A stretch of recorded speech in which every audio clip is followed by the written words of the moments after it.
Hey there, CIS276. I know some of you are completely bewildered as to why in chapter 7 some of your array comparison operations were not working despite the fact that the logic overall looked exactly the way you expected it to. So what I wanted to do was, and I have made this mistake before in the past, and as a matter of fact, going through and looking at the code when it was running on a couple of the responses that you guys had sent me questions about over the course of the week, looking at the logic, I didn't find anything wrong with it either at first glance. And that's because arrays work differently than cardinal data types do. So what I did here, this is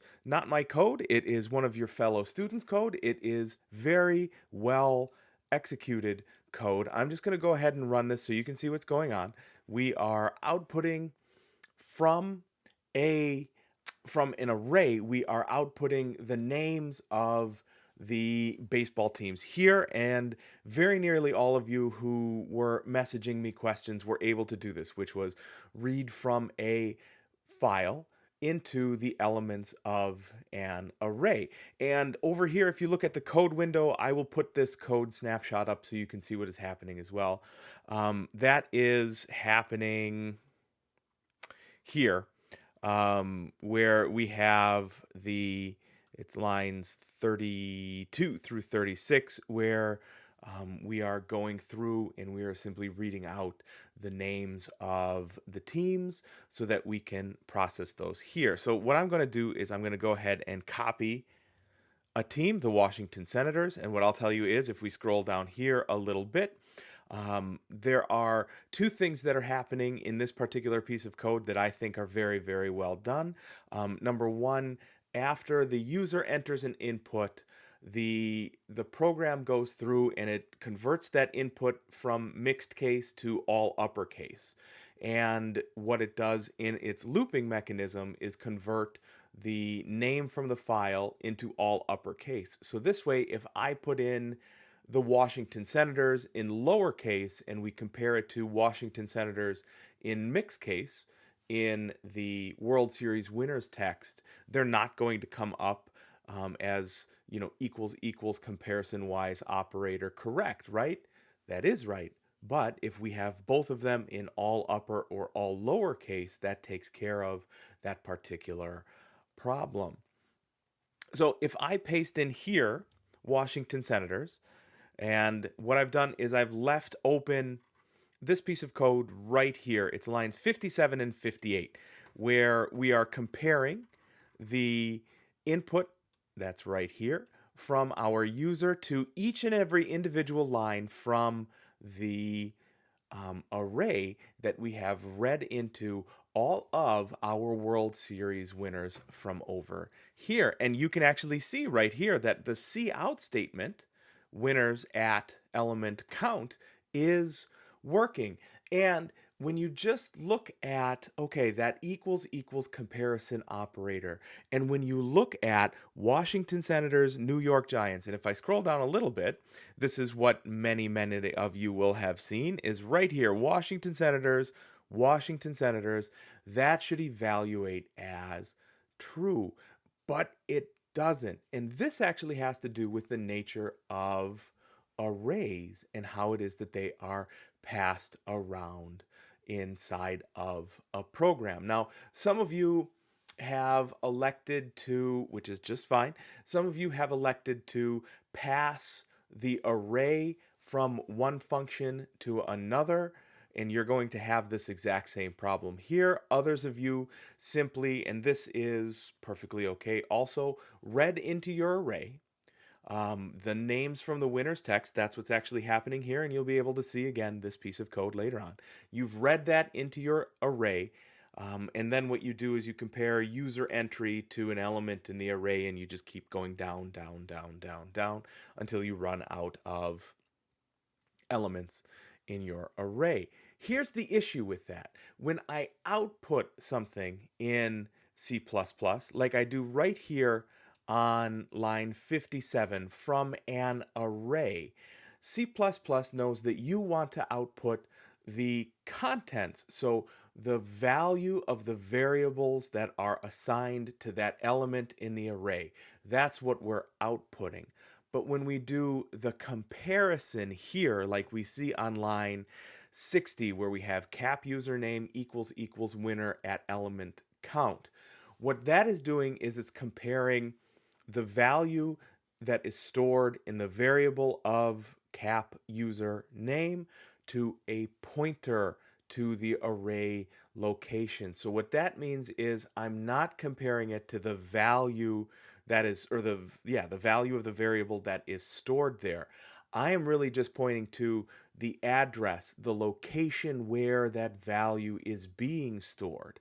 So this makes sense from a C++ perspective because C++ can't be guaranteed how many times it is that you are going to call to an array, how many times it is that you are going to use an array as a parameter in one of your functions. It doesn't know how many times it's going to show up as an argument when it's being called. So instead of slinging around potentially a huge amount of data that C++ is later on going to have to manage and take care of and delete and remove and manage. C++ doesn't want to do that. Because we know there are certain rules for an array. An array has a specified size that for right now will not change. That array specified size indicates also what kind of data elements in there are. So now I can also engineer, because again an array is a contiguous storage location, I can also engineer where every single one of those array elements is. So it's far easier for C++ to say, instead of making potentially thousands of copies, we never know how long these programs are going to run, thousands of copies of this array, don't even bother. I'm just going to pass around, if I am C++, the location of that array, and you can find and enter new data, and you can output data like we're seeing on line 57. But when we're doing the comparison operator there, what we're comparing is an input to a location, and those are almost always going to come up as false. And certainly in all of the ways it was that all of you were coding this, that was coming up as false. Now, there's a couple of different ways we can address this, but I want to do this in a way that does not change your code significantly. And so, having said that, I'm about to change the code just a little bit here. So here on lines 57 and 58, this is what's happening over here in the output window. That is all just confirmation. All it is output so that we can help troubleshoot. So I am going to comment out those lines of code, 57 through 61. And what I'll tell you is 65 through 77 is the code that I have put in here. Now, this is doing exactly the same thing, for the most part, that the code was doing beforehand, but I have two small changes. The big change that I have made is right here. I have inside of my for loop. Now, this could have been, I could have just reused this particular for loop from before, but almost nobody in the homework that I have seen come in uses the advanced for loop. This is the advanced for loop on line 65. Look how clear and clean this is. For string team, so what that is declaring a new variable that I will put inputs into. And then a semicolon, or a colon, not a semicolon, I apologize, it is a colon. And then teams, that's the name of the array that I'm iterating through. That statement is the same as this for loop, and it is much, much cleaner. And actually, it's better than that, because here we have declared and used simply within the declaration for this for, we have declared a string variable, so I don't have to do that up above anyplace else in my code. Although there is actually an extra one in there for, I used another one earlier too. Um, so the extra step I have in here is to declare a temporary storage string variable, and I called it temp1. And each time I go through this iteration, what I am doing is I am throwing in and assigning to temp1 the value of the variable that is stored in the element in my array. So this time around, by making an assignment in here, I am not relying on a comparison between a variable and a storage location. I am taking the value that is stored in that storage location and assigning it to a temporary variable. So I'm just going to go ahead and clear the output window. I'm going to go ahead and run it. This time, everything is the same so far. Nothing crashed, which means I had a good copy happening there. And I'm going to paste Washington Senators here.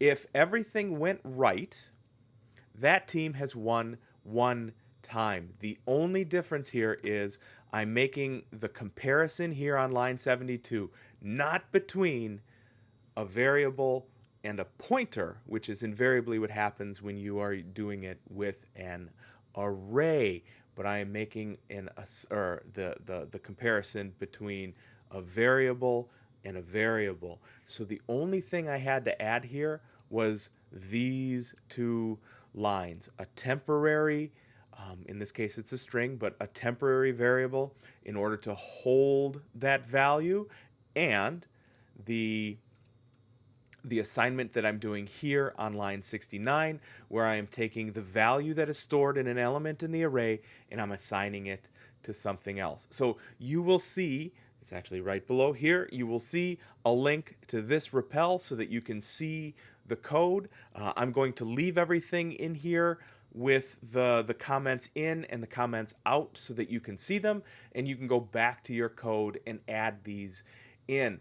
Vectors, the next portion, not for next week, mind you, but for the rest of, actually between arrays and vectors, that's what we have for the rest of the course. Vectors work in exactly the same way. You are not doing an assignment by looking at the value stored in that array element or in that vector element. You are rather doing it by comparison from a value to a pointer, which is not exactly the same thing. So you can reverse engineer this code and make it work for your code. And I've gone back through and I've checked with 4 just randomly selected through pieces of the alphabet. I've tried it with 4 pieces of code, and those 2 lines of inclusion, a new string for a temporary holding cell and an assignment to that string from the element in your array, fixes everybody's issue where it goes through and it cannot locate. Let's see how many times the Mets have won, and it cannot locate the number. The Mets have won 1 time. That's entirely too many. And it cannot locate the number of correct winners here. So that will help out everybody, I think, tremendously here.